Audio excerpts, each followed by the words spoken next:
À la suite de cette bataille, tous les êtres vivants se sont figés dans une horreur inexprimable. Il semblait que le ciel lui-même s'enfonçait jusqu'au sol, se transformant en couleurs sombres et lugubres. La zone rocheuse où a eu lieu le massacre était entièrement recouverte de corps de monstres morts et de personnes. Tout était mélangé en un seul tas.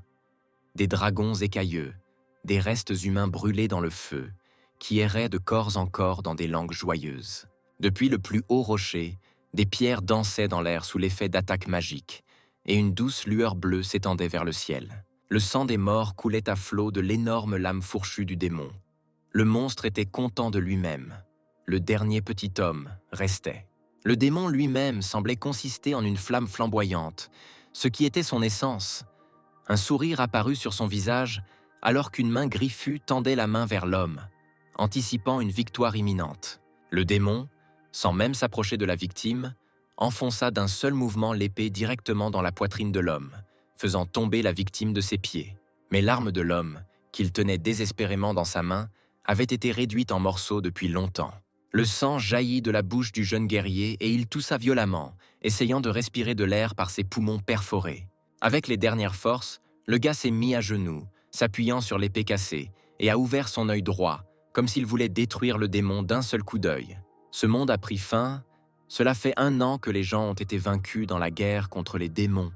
La race humaine est restée minoritaire dans cette bataille.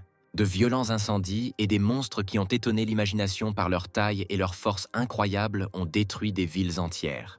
Les humains survivants sont devenus des récipients pour la naissance de monstres. Ils ont été enterrés dans des couches de toile, comme les cadavres de minuscules insectes. Mais, en tant que dernier survivant de la résistance, le guerrier blond et sculptural a continué à se battre jusqu'à ce qu'il rencontre le démon principal. De la tête aux pieds, vêtu d'une armure infernale, les ailes cornues repliées derrière le dos, il regardait sans cesse l'homme qui s'inclinait devant lui. Le guerrier connaissait celui qui l'avait mortellement blessé. C'était Tartaros, le roi des démons. Tartaros regarda le mourant d'un air moqueur, comme s'il venait de remarquer qu'il souffrait, et proposa son aide. Une lumière jaune brillait sur la griffe tendue, et un sort tangible pour prolonger la vitalité apparut. Il s'étirait comme un serpent autour du corps du jeune homme, lui procurant de courts instants de repos, car le démon avait envie de discuter un peu avec son jouet. Tartaros s'adressa d'abord au guerrier de manière impersonnelle, mais se souvint ensuite de son nom. Jephir. Le roi se tourna, joignant les mains derrière le dos. Il dit que Jephir était le premier à le déranger avec autant de persistance et le félicita pour sa persévérance. On dit que celui qui combat sans aucune chance de victoire est stupide. Avec ces mots, Tartaros passa devant le gars qui serrait les dents, continuant que ceux qui se rendaient, effrayés par la force de l'ennemi, ne sont pas sages. Des yeux flamboyants d'un feu infernal se tournèrent vers l'homme, éliminant ainsi le fait que de telles personnes étaient des imbéciles. Tartaros montra les dents. Il était incroyablement en colère quand il vit des ordures aussi faibles et impatientes. Jephir, le plus fort des gens, devrait le comprendre. Le sourire disparut du visage du démon alors qu'il baissa à nouveau les yeux pour proposer au jeune homme un marché audacieux. Passer du côté de Tartaros. Ensemble, ils pouvaient quitter cette terre sale, en conquérir d'autres, y compris la demeure des ennemis avec l'aide d'une force commune. Avec ces mots, le démon tendit à nouveau la main à Jephir. Il y eut un instant de silence, interrompu seulement par le crépitement du feu et la respiration lourde d'un homme. Il expira longuement, baissant les yeux, et demanda si Tartaros l'accepterait vraiment dans ses rangs. Le démon sourit, le coin de sa bouche se relevant alors qu'il confirmait une fois de plus son intention. Jephir lécha le sang de sa lèvre craquelée et sourit en disant que ça sonnait bien. Mais il lui vint à l'esprit que cela n'avait aucun sens. Le gars a été mortellement blessé dans cette bataille. Le démon insidieux ne pouvait s'empêcher de savoir que la personne ne pouvait pas être sauvée, mais propose toujours de conquérir quelque chose ensemble, en disant qu'il lui donnera une chance. N'est-ce pas là le truc d'un monstre sans cœur qui veut juste voir le jeune désespéré le supplier comme un lâche? Et comment Jephir peut-il supplier son ennemi qui lui a enlevé ses amis et ses proches? Avec ces pensées, le gars a tendu sa main tremblante vers la paume de quelqu'un d'autre, comme s'il était prêt à tout pour le bien de sa vie. À chaque seconde qui s'écoulait lentement, le sourire dégoûtant sur le visage de Tartaros s'élargissait. Une silhouette de femme est apparue devant Jephir. Quelqu'un s'est plaint du caractère ignoble du gars, mais la femme a demandé de ne pas jurer, car c'est ce qu'il aurait fait. Le guerrier sourit. Cependant, il n'écoute jamais personne. Il se contentera donc de lancer un sort joyeux. Sa main cessa de trembler et parcourut instantanément la distance restante jusqu'à la paume du démon, s'y accrochant avec une poigne mortelle. Tartaros, ne s'attendant pas à une manœuvre aussi brusque de la part de l'homme affaibli, recula sous le choc. Avalant le sang qui lui venait aux lèvres, le gaz a dit que si vous faites cela avec votre main, alors une force qui dépasse ses capacités déchirera simplement le corps humain. La poignée de main était éclairée par une lumière bleue. Jefir fixait son regard maléfique sur le diable Tartaros. Telle fut sa réponse à la proposition. Avec sa seconde main, le jeune homme montra son majeur au monstre et l'envoya bruyamment voler. Un long voyage pour lequel les ouvriers ivres de la taverne de la ville s'envoyaient en temps de paix. Si Jefir avait trouvé la force de rire, il aurait ri du visage enfantin et sans défense de Tartaros, regardant avec surprise ses paumes et celles de l'homme, d'où émanait maintenant une lumière incroyablement brillante. Le guerrier ne put qu'étirer ses lèvres dans un sourire caustique, tandis que des larmes coulaient de ses yeux à cause de la lueur. Le corps du démon brûlait plus fort qu'auparavant, comme le bûcher funéraire le plus grand et le plus solennel. Puis il a pris feu et a explosé. L'incendie devint si grand qu'il s'étendit sur des kilomètres. La silhouette calcinée de Tartaros, qui ne pouvait pas le faire, bougeait d'un endroit. Le monstre ouvrit ses yeux jaunes sous le choc, regardant devant lui. Couvert de suie, il a vu sa main, qui avait récemment serré la paume de quelqu'un d'autre, se carboniser et se séparer de son corps. Il se figea toujours sans bouger, la bouche légèrement ouverte. Les crocs claquèrent bruyamment, les yeux devinrent encore plus larges et une seule pensée me vint à l'esprit. Qu'est-il arrivé à la main? Le temps s'accéléra à nouveau lorsque Tartaros réalisa ce qui s'était passé, le visage déformé par une grimace d'une colère incroyable.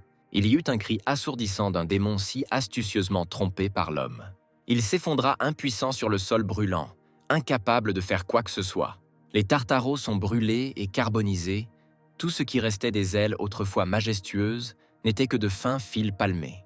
Avec toutes les malédictions connues du monstre, il invoqua ce petit homme pourri Jefir, qui osa tromper son, laisser sa mère donner naissance à ce monstre. Laissant échapper un cri furieux, Tartaros balança son poing et frappa le bloc de pierre de toutes ses forces. Le coup devint décisif et le corps calciné du démon s'effondra en plusieurs morceaux. C'est ainsi que s'est terminée la bataille du dernier homme, qui n'a pas pu venger les gens qui lui étaient chers. Il a brûlé, incapable de protéger tout le monde, comme il l'avait promis. Tout s'est terminé par une défaite honteuse. Et tout aurait dû être exactement ainsi. Mais la conscience qui s'estompait est revenue au défunt. Jefir a pu sentir son propre mouvement de ses doigts. Il ouvrit soudain les yeux et cria de surprise, se retrouvant entier, allongé sur le sol froid dans un espace lumineux.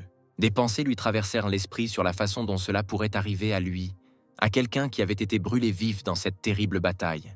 Jefir s'assit et commença à se tâter, remarquant de loin que même l'armure est intacte, et pas une seule blessure n'a été ressentie sur son corps qu'il a reçue lors de la lutte contre les démons. Le guerrier n'avait aucune idée de l'endroit où il se trouvait, et il n'y avait personne à qui demander.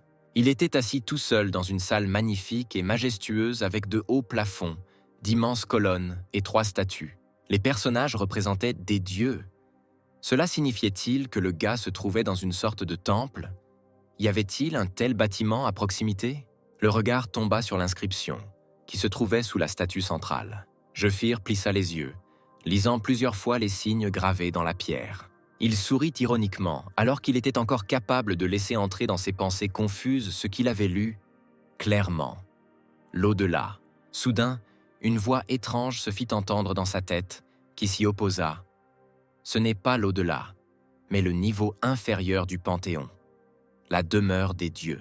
Dans l'ouverture en face du guerrier, d'où émanait une lumière bleue brillante, un gros caillot d'énergie est apparu, ressemblant à un portail. Une femme blonde en robe blanche s'envola de là. Ses énormes ailes blanches comme neige derrière son dos perdirent plusieurs plumes qui tombèrent doucement sur le sol de pierre. Elle ouvrit les yeux et, encadrée par des cils complètement blancs, le regard de la femme était aussi innocent que celui d'un nouveau-né. Jefir se souvint de la règle principale, ne faire confiance à personne, et immédiatement, instinctivement, il tendit la main droite derrière son dos pour saisir son épée. Mais tout ne s'est pas déroulé comme prévu. Il s'est rendu compte avec inquiétude que l'arme n'était pas invoquée. La paume s'emparait du vide. L'homme n'avait rien pour se défendre en cas d'attaque. La femme, battant une dernière fois ses deux paires d'ailes, dit à Jéphir qu'il n'avait aucune raison de s'étonner. Elle, l'angénée Mercédès, était venue lui transmettre la volonté des dieux. Le guerrier est mort, et suite à la procédure, l'ange est obligé de l'envoyer directement aux enfers. Mais tout n'a pas été si simple. En raison des demandes persistantes de plusieurs dieux, les 3 dieux suprêmes décidèrent d'envoyer Jéphir dans le passé. Les sourcils épais et blanchâtres du guerrier se froncèrent alors qu'il demandait à Mercédès ce que cela signifiait. La femme a expliqué qu'il remonterait le temps avec tous ses souvenirs, ce qui signifie que le gars a une chance de changer la fin de la bataille. Et même s'il reviendra dans le passé avec ses souvenirs, Jéphir n'aura pas toutes ses compétences, sa magie et son endurance acquises. Le visage de Mercédès était inexpressif, alors qu'elle ajoutait sans passion que le jeune homme était déjà devenu celui qui avait grimpé au sommet de la pyramide humaine. Jéphir plissa les yeux avec méfiance lorsqu'il apprit qu'il ne lui serait pas difficile de tout restaurer à nouveau. Il ne pouvait toujours pas comprendre s'il était dans un rêve, car Tartaros, à sa connaissance, ne maîtrisait pas l'art de l'illusion. Ou était-ce une euphorie mourante? Le gars expira lourdement, plaçant ses mains sur ses hanches, pensant à ce que l'ange avait dit. Se redressant, Jéphir demanda pourquoi ils avaient décidé de lui donner une telle chance. Mercédès leva la main, reconnaissant que c'était difficile à croire, mais qu'elle pouvait fournir des preuves qui aideraient. Le gars a agité la main, interrompant l'ange. Disons qu'il croit. Il n'avait tout simplement pas la moindre idée de ce qu'il devait faire. Après tout, dans le monde, il faut toujours payer pour tout. Il s'avère que les dieux ont besoin de quelque chose, alors on lui donne une chance si unique. Lorsque les démons tuaient des milliers de personnes, les gens priaient de tout leur cœur. Les dieux coupaient la communication avec le monde, ne répondirent pas aux prières et n'acceptaient pas les offrandes. De plus, ils supprimèrent les pouvoirs des prêtres, qui pouvaient combattre en empruntant le pouvoir des dieux. Ainsi, l'armée humaine, ayant perdu ses capacités de protection et de guérison, fut instantanément vaincue. Jéphir n'allait pas croire les douces paroles de l'ange, car les dieux ont abandonné la race humaine dès qu'ils ont réalisé qu'ils n'auraient plus rien sur terre. Comme s'il avait entendu les pensées de l'homme, l'ange baissa docilement les yeux, disant qu'elle lui transmettrait la volonté des dieux. Les yeux bleus regardaient directement le gars, clignotant de manière inattendue et dangereuse. Un grondement se fit entendre du corps de Mercédès, formant le discours de nombreux dieux. Ils exigeaient de l'homme plus de pain et de jeu. En entendant cela, le visage de Jéphir s'assombrit de rage. Comment ces salauds osent-ils? Les yeux du jeune homme se fixèrent sur la figure féminine. Demanda-t-il à nouveau, espérant que c'était son imagination. Mercédès a facilement rapporté que les dieux qui ont tourné leur attention vers le gars étaient désolés pour sa vie, car on rencontre rarement une personne qui ira aussi fermement jusqu'au bout, alors que seule la mort l'attend. Les veines des tempes de Jéphir se gonflèrent de colère dès qu'il entendit à quel point la bataille contre de nombreux monstres qu'il avait menée pendant 5 longues années semblait très intéressante aux dieux. Beaucoup de dieux seraient bouleversés si tout se terminait très vite. Alors ils surveillèrent l'homme. Ils devaient se rappeler que vers la fin, il avait de plus en plus de chance. Mercédès eut à peine le temps de signaler que les dieux aidaient le guerrier jusqu'à ce qu'il paye quelque chose, lorsqu'un flux de lumière brillant se dirigea vers l'ange. Elle fit silencieusement un pas de côté, esquivant l'attaque de Jéphir, affolée de colère. Les colonnes de la salle se sont effondrées sous sa force furieuse. Le guerrier a juré salement à l'ange. Eh bien, il s'avère que les dieux s'amusaient. Le gars a perdu ses proches dans cette bataille, sentant toujours leur contact sur sa peau. Ils ont combattu les monstres si désespérément parce qu'ils ne voulaient qu'une chose, vivre. Et maintenant, les dieux disent que c'était intéressant et amusant pour eux, cria furieusement Jéphir, serrant le poing pour invoquer une autre portion de sortilège.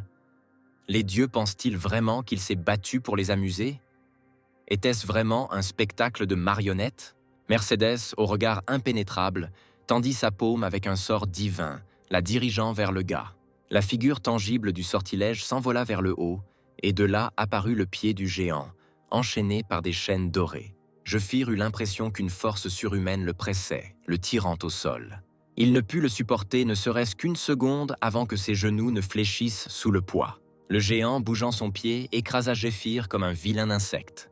Mercédès tendit à nouveau la paume, levant légèrement le pied au-dessus du sol, et en même temps les dalles détruites s'étalèrent sur les côtés. En se rapprochant du type agenouillé, elle lui demanda doucement d'être poli, car les dieux les regardaient.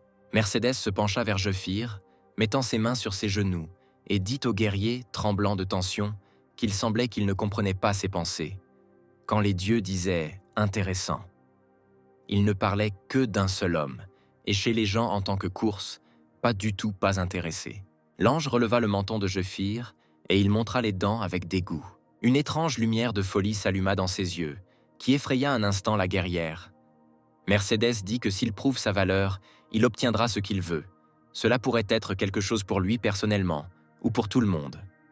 Ce n'est pas le cas, ça n'a pas d'importance. Le jeune homme a compris qu'il n'avait aucune issue, aucune option pour changer son destin. Et dans une colère impuissante, il s'est figé sous le poids du géant. Après tout, comme l'a dit l'ange, il faut toujours payer pour tout. La femme voulut ajouter autre chose et claqua des doigts. La jambe du géant disparut, permettant à l'homme de respirer à nouveau profondément. Il s'avère que parmi tout le monde, il y avait un dieu qui demandait avec insistance de ramener le gars dans le passé pour une autre raison. Jéphyr leva brusquement la tête, devinant vaguement quel nom détesté il allait entendre. Dans le Panthéon, les murs explosèrent et les meubles s'envolèrent sous la rage diabolique de Tartaros. Tandis qu'une de ses mains était bandée, le deuxième démon lança des morceaux de colonnes sur les ouvriers qui traitaient les demandes divines. Tartaros ne voulait pas attendre autant l'occasion de traiter avec une personne. Tout autour de lui brûlait de sa colère. Le démon, qui avait acquis plus de 10 mondes, a été assommé à cause d'un jeune homme. Assez de blagues. Il avait un besoin urgent de s'assurer que tout cela n'arrive pas. Jéphyr, impuissant, laissa tomber ses mains, s'asseyant sur une pierre, et regarda cette image déprimante, car l'ange dans le miroir magique montrait ce que faisait le démon. Diable Tartaros, dieu de la destruction qui a détruit 10 mondes. Son objectif est de détruire tous les mondes. Jusqu'à ce moment, il n'a jamais perdu. C'est un guerrier qui n'a jamais été blessé par personne. Mercédès, comme avec une sorte de reproche, s'est tourné vers le gars, lui disant qu'il avait ruiné son palmarès. Il avait tellement blessé sa fierté. Jéphyr se maudit. Était-ce vraiment la raison pour laquelle ce salaud fou détruisait le Panthéon maintenant? Il s'avère que le diable veut combattre l'homme une fois de plus, afin d'obtenir une nette victoire. L'ange, croisant humblement ses paumes devant elle, regarda sournoisement le gars, lui demandant ce qu'il pensait à ce sujet. Le coin des lèvres de Jéphyr se contracta et un petit rire s'échappa de sa bouche. Le guerrier serra le poing, le cuir de ses gants tendus craquant dans le silence de la pièce. C'est une question tellement évidente. En se levant, Jéphyr sourit ouvertement. Puisque le diable veut mourir, il devra exaucer sa demande. Mercédès commença le rituel. Plaçant l'homme dans un cercle vicieux, elle dit que le point d'arrivée serait aléatoire. Jéphyr aurait le temps de reprendre des forces. Et en plus, les dieux voulaient lui faire un cadeau. Le jeune homme saurait pouvoir le vérifier immédiatement à son arrivée. En regardant quelque part vers l'avenir, Jéphyr pensa « Même si ces dieux sont dégoûtants, mais une chance est une chance. Vous pouvez l'utiliser pour vous venger non seulement de Tartaros, mais aussi de tous les dieux qui ont abandonné l'humanité. » Et ainsi, l'emplacement est choisi, la confirmation de la constellation. Pour le mouvement spatio-temporel, la confirmation est reçue. Toujours impassible, Mercédès regarda Jéphyr et lui souhaita bonne chance, exprimant l'espoir qu'il serait intéressé. Elle lut une prière, et le cercle runique se multiplia, brillait vivement dans l'espace et se mit rapidement à tourner, Jéphyr disparaissant progressivement dans cette lueur. Au début, il y avait du vide. Un peu plus tard, le gars a commencé à entendre des voix. Puis, en ouvrant les yeux, il a vu des silhouettes masculines. Jéphyr cligna des yeux, et l'instant d'après, il aperçut plus clairement plusieurs hommes torse nus. Il jurait salement, craignant que le gars ne respire pas. Et encore une fois, il y eut des ténèbres salvatrices. Mais quelqu'un commença à le traiter avec persistance de nouveau venu, à le déranger et à lui demander de se réveiller. Jéphyr ouvrit brusquement les yeux. De l'eau s'est déversée sur ma tête, et mes cheveux mouillés m'ont à nouveau bloqué la vue. Finalement, Jéphyr se réveilla, se retrouvant dans une grotte, entouré d'hommes avec d'étranges tatouages sur les épaules. Celui qui lui versait de l'eau semblait heureux de son réveil, assurant à ses camarades qu'il n'avait pas tué le type qui venait de se réveiller. Décoré le visage balafré avec un sourire stupide regardait l'ancien guerrier, éclaboussant les dernières gouttes d'eau du outre. Il regarda autour de lui ces images oubliées depuis longtemps qui sortèrent de sa mémoire, rappelant les visages clairement familiers des gars qui le regardaient avec une méchanceté à peine dissimulée et de larges sourires diaboliques. Le regard s'est arrêté sur un étrange tatouage sur la poitrine du type d'en face.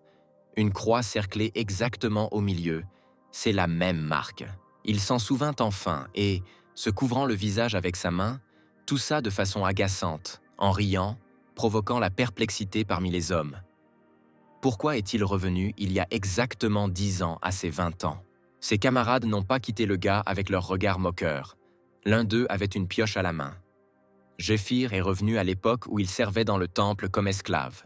Un homme est apparu non loin d'eux, éclairant le chemin avec une lanterne.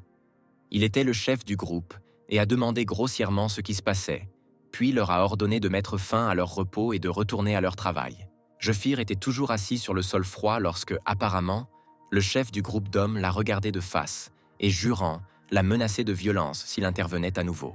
L'ancien guerrier tourna courageusement la tête, demandant ce que son collègue avait laissé échapper. L'homme, qui a réussi à s'éloigner, était de nouveau sur le point d'attaquer le blond avec ses poings, mais ses amis l'ont éloigné tandis que Jéphir lui frottait indifféremment le visage avec ses mains. Il ne voulait même pas s'inquiéter d'une telle racaille. Il regarda autour de lui avec surprise lorsqu'il entendit le gémissement d'un enfant maigre à proximité. L'enfant a faiblement remercié le gars d'être intervenu, mais il ne se souvenait pas du tout de ce que Jéphir avait exactement aidé cet enfant. Haussant les épaules, l'ancien guerrier attrapa une pioche gratuite et s'avança péniblement le long du tunnel, sans répondre au petit inconnu, le laissant perplexe de s'asseoir par terre. Il faudra du temps au gars pour s'adapter. Il était plus difficile de marcher avec de vieilles bottes en lambeaux qu'avec une armure habituelle. Après avoir fait quelques pas, le jeune homme se souvint soudain d'un autre mot de Mercédès. Elle lui promit un cadeau des dieux.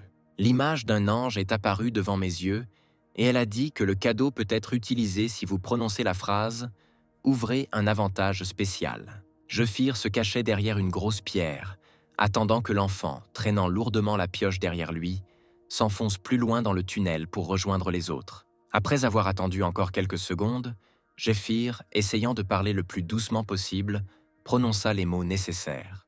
À l'endroit où il se tenait, une lueur jaune vif apparut, engloutissant son corps comme un serpent. Réalisant ce qui allait se passer, l'ancien guerrier se redressa brusquement. Il ne s'y attendait certainement pas. Un sourire narquois apparut sur les lèvres du gars, anticipant quelque chose d'inhabituel. Devenir fou. Son regard ressemblait à l'expression du visage d'un chercheur d'or. Le voici, un trésor qui n'appartient qu'à lui. Lorsque l'ancien guerrier s'est mis au travail, les autres esclaves ont été tellement émerveillés par ses compétences qu'ils ont même arrêté de ciseler. Ils se sont parlé, discutant du nouveau venu. Peut-être qu'il était mineur. Ils ont particulièrement noté la rapidité de travail du gars. La pioche dans ses mains fortes volait de haut en bas si rapidement qu'il était parfois impossible de distinguer la séquence de mouvements. Après un certain temps, plusieurs sacs furent remplis jusqu'au sommet de morceaux de charbon noir. Ces mêmes hommes, en ayant vu assez, se dirigèrent vers une autre partie du tunnel. L'un rêva que Jéphir serait dans leur équipe. Le second jura qu'il leur faudrait désormais travailler avec autant de minutie. Mais le gars qui travaillait dur était occupé par des pensées complètement différentes. Il ne le faisait toujours pas. Pourrait croire en ce qu'on a reçu comme ça dans de telles circonstances. Dans son esprit, il revenait sans cesse à ces moments heureux, où il avait découvert l'avantage particulier. Après la phrase principale, la tête de Jéphir se fendit de douleur. Il attrapa son front, réalisant que toutes les informations étaient dans son esprit en un instant. Les yeux du gars s'écarquillèrent sous le choc. C'était quelque chose de différent, qui ne ressemblait à rien de ce qu'il avait jamais vu auparavant. C'est le référentiel de toutes les meilleures compétences. La compétence sabre laser, mur de fer, renaissance. Et ce n'était qu'une petite partie, y compris ceux qu'il n'avait pas auparavant. Jéphir rit même nerveusement. Comment ces dieux avares ont-ils pu lui offrir de tels trésors? Le gars fut sorti de ses pensées par le cri menaçant du même ouvrier qui avait crié contre les ouvriers au début. Il remarqua que l'esclave se tenait debout contre la paroi du tunnel, fixant un point. L'homme en colère s'est dirigé vers l'ancien guerrier, criant qu'il avait ordonné à tout le monde de retourner au travail. Il avait une tête de moins que Jéphir, et pourtant, se sentant impuni, il a menacé le blond de cils lors de son premier jour de travail. Il a serré le fouet dans sa main. Le guerrier tourna la tête et reconnut le hurleur. C'était le chef de la brigade minière. Il a attrapé Fouet, maudissant les esclaves, les traitant de salauds stupides qui ne comprennent jamais dans le bon sens. L'homme, avec une expression animale sur le visage, a balancé son fouet de toutes ses forces, criant qu'il apprendrait au gars à écouter. Un fort sifflement se fit entendre, Mais l'arme ne tomba pas sur le corps de l'esclave. Il attrapa le bout du fouet à main nue, sans bouger de sa place. Le patron se figea sur place, levant la tête. Il regarda le visage de l'ouvrier, étonné que ce type soit capable d'attraper le fouet avec sa main. À sa grande surprise, l'ouvrier lui tendit le bout, s'inclinant respectueusement et demandant pardon, promettant de retourner immédiatement au travail. Tandis que le patron, tel un gros poisson, ouvrait et fermait la bouche, Jéphir le quitta et se dirigea vers son lieu de travail, examinant silencieusement sa paume. Grâce à son expérience de combat passé, le jeune homme a vu chaque petit mouvement d'armes à feu. Mais il ne restait même pas une égratignure. La paume avec laquelle il avait saisi le fouet était indemne. Seuls les bandages enroulés autour de sa main, déchirés. Capacité spéciale numéro 1, la compétence mur de fer. Augmente considérablement les compétences défensives, absorbe complètement les dégâts en dessous du niveau de la propre défense du propriétaire et garantit une endurance élevée. Jéphir réalisa avec satisfaction qu'il ne se sentait pas du tout fatigué. Il pouvait travailler ainsi toute la journée. La pioche tinta en atterrissant sur la roche dure. Même si les conditions étaient mauvaises, si vous utilisiez cette compétence correctement, elle était très utile. Le gars pensait en travaillant au fait qu'il n'avait reçu que 9 capacités spéciales. Et si l'on prend également en compte ses connaissances sur l'avenir, il serait capable de reprendre rapidement ses forces. Avec ses pensées, il a jeté des sacs remplis à ras-bord de charbon devant la personne qui tient les registres. Jéphir a continué à ajouter de plus en plus de sacs à cette pile. Considérant qu'ils étaient plus de 10, l'homme bégaya et félicita le gars pour son bon travail. À la fin de la journée de travail, tous les esclaves se rassemblèrent sur la place, où le patron annonçait leur classement. En première place se trouvait la brigade F, dont faisait partie Jéphir. En entendant un cri admiratif à côté de lui, il réalisa que lui et le bébé faisaient partie de la même équipe. À la deuxième place se trouvait la brigade B. Ces agresseurs jetaient un regard furieux sur les gagnants, se demandant comment ils avaient réussi à prendre la première place. La troisième place a été prise par la brigade H. Ses membres ont commencé à danser de bonne heure, mais la brigade E restante, qui a pris la dernière place, n'a pas eu de chance. Ses participants ont commencé à sangloter bruyamment, tombant à genoux. Le patron a expliqué que selon les règles de la mine, l'argent et les produits de la dernière équipe sont répartis entre la première, la deuxième et la troisième place. Jéphir jeta un coup d'œil au groupe de malheureux dont les biens allaient bientôt être distribués à des étrangers.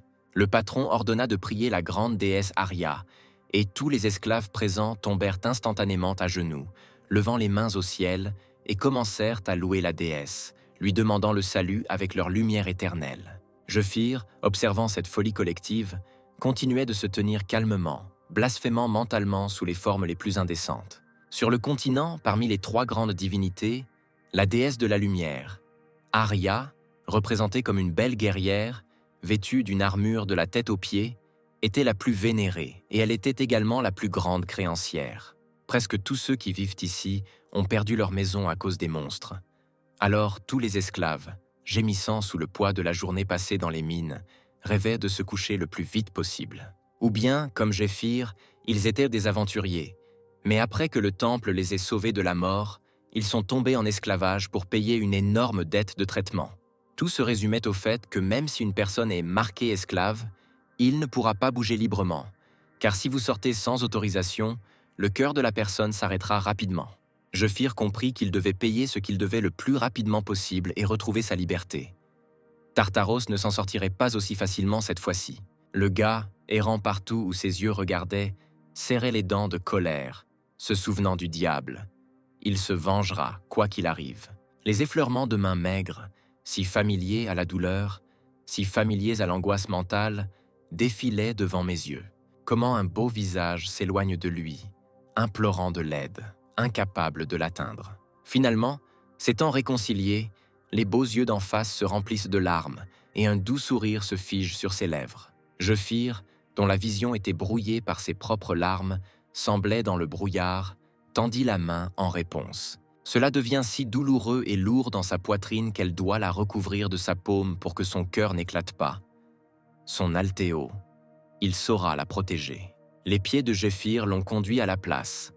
À l'entrée se tenait une employée de l'église vêtue d'une longue robe blanche et dorée. Elle lui montrait la direction où il pouvait visiter un magasin ou se confesser. Les citadins et les esclaves s'y réunissaient pour boire de la bière et manger des pommes de terre au four après un travail épuisant. L'ancien guerrier regardait les prix locaux. Un verre de bière coûtait 80 pièces d'argent. En regardant dans l'un des magasins où les habitants achetaient avec impatience des chopes de bière et des saucisses, Jéphir pensa qu'il n'avait pas vu des prix aussi idiots depuis longtemps.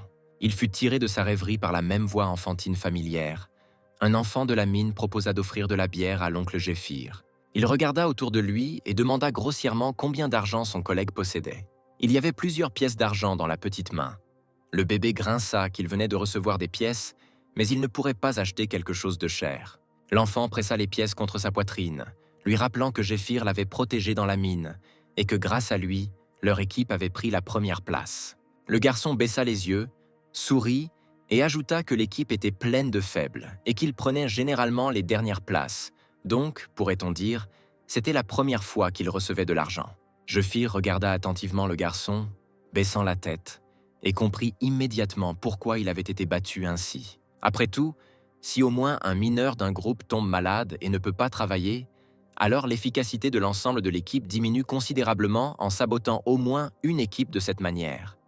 L'équipe dont fait partie le délinquant s'élève automatiquement au rang, endroit plus élevé. Jéphir se tourna et agita la main avec dédain, répondant qu'il ne mangerait pas l'enfant. Le garçon a balbutié quelque chose en réponse, mais le gars pensait qu'il faisait délibérément cela pour le plaindre, qu'il ne le harcèle pas avec toutes sortes de bêtises, juste le déranger. L'ancien guerrier s'est approché d'un autre magasin, où un sympathique vendeur était en train de polir des verres à bière, accueillant un acheteur potentiel. Sans répondre au salut, Jéphir a demandé si le magasin vendait une potion réparatrice, ce qui a légèrement perplexe l'homme. Se grattant la tête chauve sous son foulard, il changea immédiatement de visage, demandant au nouveau s'il avait de l'argent, pour un verre, une pièce d'or, pour une bouteille. 4. Mais si l'esclave ne hurle pas de douleur, alors il vaudrait mieux qu'il soit patient. Sans rien répondre, le type a versé plusieurs pièces, une pièce d'or et demie, sur le comptoir. En souriant, Jéphir a déclaré qu'il emprunterait le reste et a demandé au vendeur un reçu qu'il allait signer. Ces paroles ont choqué le garçon qui se tenait derrière lui. Lui, en sueur et en bégayant, essaya d'appeler l'oncle à la prudence. En voyant comment le vendeur apposait vivement sur le reçu un cachet avec la signature de Jéphir, l'enfant a demandé à juste titre s'il était fou. Pendant que le jeune homme vidait une autre bouteille de potion, le gamin expliqua en criant à Jéphir ce qui se passerait s'il ne pouvait pas payer ses obligations. Il n'avait pas de revenus stables. Il ne pouvait pas tomber dans le rouge et les intérêts d'une le prêt supplémentaire étaient terriblement élevés. Rejetant la tête en arrière pour une autre gorgée, le blond jeta un coup d'œil de côté au garçon, l'assurant qu'il paierait également les intérêts malheureux. Réparateur est un objet populaire qui reconstitue l'endurance. Si vous en buvez une grande quantité, vous pouvez obtenir un effet caché, une augmentation de l'énergie magique, et l'ancien guerrier le savait. Mais après avoir bu même 10 bouteilles, l'efficacité ne reste pas élevée, mais pas dans le cas où une personne a une capacité spéciale, la compétence secret d'Hermès, elle améliore l'efficacité de toutes les potions. Jéphir a compris qu'il ne gagnerait pas beaucoup d'argent dans la mine. Même s'il travaillait aussi dur qu'il le pouvait, il ne devait pas s'attendre à une bonne récompense. La dernière bouteille vide et bruyante a sonné, quand le gars l'a mise en tas avec les autres. La potion a vraiment aidé. À chaque entraînement, le gars a amélioré sa force physique. Il était nécessaire de sortir de cette situation d'une manière non standard. Alors le blond s'est approché du chef de la mine, rapportant qu'il avait entendu un hurlement dans la mine elle-même. Il reçut cette nouvelle avec inquiétude. Puis Jéphir lui demanda d'en informer les chasseurs, afin qu'ils puissent les conduire à l'endroit où il avait entendu les bruits. La réponse à la question « Que faire ?» était « Vous pouvez gagner de l'argent dans le donjon. Les monstres sont des créatures générées par un flux magique. Beaucoup d'entre eux sont agressifs et constituent une grande menace pour les humains. Et bien que d'énormes dégâts aient été causés à ces créatures au cours de toutes les années de guerre, leur apparition est devenue une aide pour l'humanité. Les cristaux et pierres magiques à l'intérieur du corps des monstres, ainsi que la peau et les os, constituaient un excellent matériau pour créer des armes et des armures. Les monstres sont donc rapidement devenus une ressource précieuse. Chaque grotte dans laquelle vivaient ces reptiles comporte à la fois de grands dangers et de grands profits. Après un certain temps, les invités sont effectivement arrivés chez le directeur de la mine.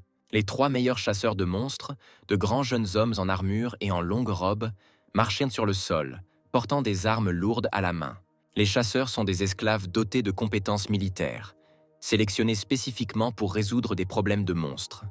Le prix de leur travail est aussi élevé que le risque de la chasse, et le succès de la mission prédit souvent un paiement supplémentaire. Croisant les bras sur sa poitrine, Jéphyr réfléchit, offensé, à la raison pour laquelle un aventurier comme lui avait été nommé mineur.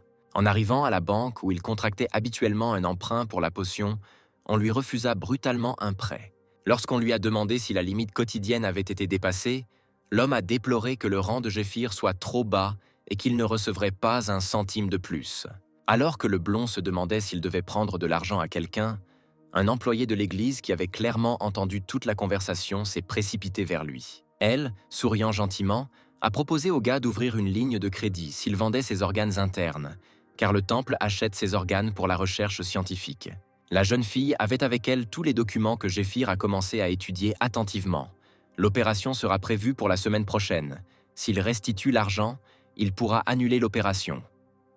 Le créancier tourna son doigt vers sa tempe, tout en observant ces deux-là. En tendant à l'homme un morceau de papier, Jéphyr a ordonné d'amener un restaurateur avec tout l'argent, le vendeur, portant des cartons de bouteilles, par malveillance marmonna qu'il ne se souciait pas du sort futur du fou. Les mains jointes dans un geste de prière, l'employé de l'église a soupiré d'admiration, traitant presque le gars de fou. Mais elle a repris ses esprits à temps, le traitant de vrai homme. Lorsque la dernière bouteille vide tomba sur le sol, la jeune fille fut stupéfaite, glapie. Elle n'avait jamais vu autant de conteneurs de récupération de sa vie. Le blond sourit de satisfaction, sentant de tout son être qu'il était vraiment prêt. À côté de lui, il entendit le bruit d'une pointe de lance frappant l'asphalte. En se redressant, Jéphyr vit un chasseur le saluer, qui lui demanda s'il était celui qui les accompagnerait. Le blond sourit et hocha la tête, heureux que les chasseurs soient arrivés juste à temps. Le gars, le chef du groupe de reconnaissance, s'est présenté, il s'appelait Goth, et les deux autres étaient Dale et Marco. Jéphyr a serré la main tendue, disant qu'il n'avait pas de compétences en vision nocturne, mais qu'il pouvait utiliser une impulsion magique, et il a également exprimé l'espoir que leur petite équipe travaillerait ensemble. La vision nocturne est une compétence qui permet de voir dans l'obscurité totale. L'impulsion magique aiguise la perception grâce à l'énergie libérée. Ces compétences sont nécessaires si une personne veut pénétrer dans l'antre des monstres sans être détectée. Le Goth, ajustant son casque, pensa que le prix d'une potion de vision nocturne était substantiel, puis suggéra à haute voix d'avancer si tout le monde était prêt. Goth et Dale s'avancèrent, ce dernier ne manquant pas l'occasion de se moquer du mineur qui utilise une impulsion magique. Marco, avec une masse sur l'épaule, ordonna grossièrement à Jéphyr de prendre les bagages. Le blond écouta avec indifférence, car Dale n'arrivait pas à se calmer, se moquant de l'esclave, qui croyait apparemment qu'il allait écraser le repère avec eux. Mais Goth lui demanda immédiatement de se taire. Cela n'a pas dérangé Jéphyr. Tout se mettra en place plus tard, d'autant plus qu'il n'en connaît pas deux. Mais il en connaît certainement un. Il a été remis aux chasseurs 1 mois après le nettoyage de cette grotte, et à ce moment-là, 2 personnes sont mortes sous ces arcades. Le gaz a souri. Il semblait qu'il avait compris comment utiliser ces gars-là. Le Goth, respirant lourdement, monta sur la dernière pierre des escaliers de la forêt. Il expira lourdement, s'appuyant sur une longue lance derrière l'homme. Suivant le reste des chasseurs, et Jéphyr marchait. À l'entrée de la grotte, ils furent accueillis par plusieurs personnages vêtus de manteaux à capuche profonde. L'un d'eux, avec un masque sur le visage, des lunettes scintillantes, s'est appelé groupe de soutien et a demandé à tout le monde de tendre la main en avant. L'homme a commencé à attacher une corde spéciale autour du poignet de chaque participant à la randonnée. Même Jéphyr, intrigué par une telle inquiétude, a reçu une telle corde. L'homme montra son poignet, qui était 4 bracelets magiques identiques. Si quelque chose arrive au chasseur, les bracelets sur sa main se briseront et le groupe de soutien pourra immédiatement demander de l'aide au quartier général principal. Lorsque les chasseurs et l'homme blond entrèrent dans la grotte, l'homme cria en espérant qu'il n'aurait à appeler personne. Alors laissez-les se concentrer et faire leur travail proprement. En guise d'escorte, Jéphyr devançait tout le groupe de chasseurs. Personne ne s'y est opposé et tout le monde a continué à marcher dans un silence complet. Les pas des gens résonnaient bruyamment dans le silence du long tunnel de la grotte. Après un certain temps, une lumière clignotante est apparue au bout du tunnel. Des ombres dansaient sur les murs. La patte de quelqu'un, grattant les pierres au sol avec ses longues griffes, fit un pas en avant. 2 monstres aux habitudes humaines marchaient le long du passage. Ils tenaient des torches et de longs poignards dans leurs pattes, et eux-mêmes étaient vêtus de pagnes déchirés. L'un d'eux, la bouche ouverte, regardait le mur dans lequel un caillou était tombé de quelque part sur le côté. Les 2 monstres regardèrent la pierre allongée, tournant la tête comme des animaux et montrant les dents. Des chasseurs apparurent aussitôt derrière eux, tels des ombres. Le goth sauta immédiatement sur un monstre, l'attrapa par la bouche et passa son épée dans la gorge. La tâche principale du groupe de reconnaissance est de détecter les monstres et de collecter des informations sur le repère. Dahl s'occupa du 2e monstre, lui plongeant son épée dans la tête, puis, souriant, rengainant l'arme, examina les cadavres des créatures. Sur la base des données collectées, un groupe de nettoyage est formé qui élimine tous les mauvais esprits. C'est la séquence standard de telle mission. Jefir montra la bonne direction et fut le premier à grimper dans l'espace étroit de la grotte, y voyant un petit renfoncement dans lequel il pouvait se reposer. Les chasseurs pensèrent que les monstres qu'ils avaient rencontrés étaient ceux qui avaient survécu la dernière fois. Goth a dit qu'il y avait un autre repère, de l'autre côté de l'entrée de la mine. La semaine dernière, les groupes A et B l'ont nettoyé. Dale a suggéré que les monstres survivants aient creusé un tunnel et s'y soient cachés. On s'attend à ce que le groupe de reconnaissance ait de bonnes compétences. Alors le goth inspiré a commencé à dessiner un diagramme dans le sable avec un poignard, se tournant vers Dale et Marco. Levant sa visière, il sourit en proposant de s'occuper lui-même des monstres. Si les éclaireurs décident qu'ils peuvent faire le nettoyage seuls, ils s'engageront dans la bataille sans ordre. Les gars ont ouvert la bouche de surprise. Ils ne s'attendaient pas à ce que tout se passe si vite. Fronçant les sourcils, Dale dit au commandant qu'il pouvait simplement reconnaître la situation et ne pas se mettre en danger. Il a ajouté que c'était trop risqué. Et s'il y avait tout un groupe de monstres cachés là, et qu'il n'y en avait que 3, le goth corrigea. Ils étaient 4. Il suffisait de saisir le kobold.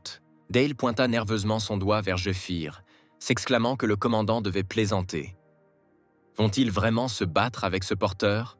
Marco lui tapota l'épaule, l'exhortant à se calmer, puis se tourna vers le commandant, lui suggérant d'écouter d'abord son plan et ensuite seulement de décider quelque chose.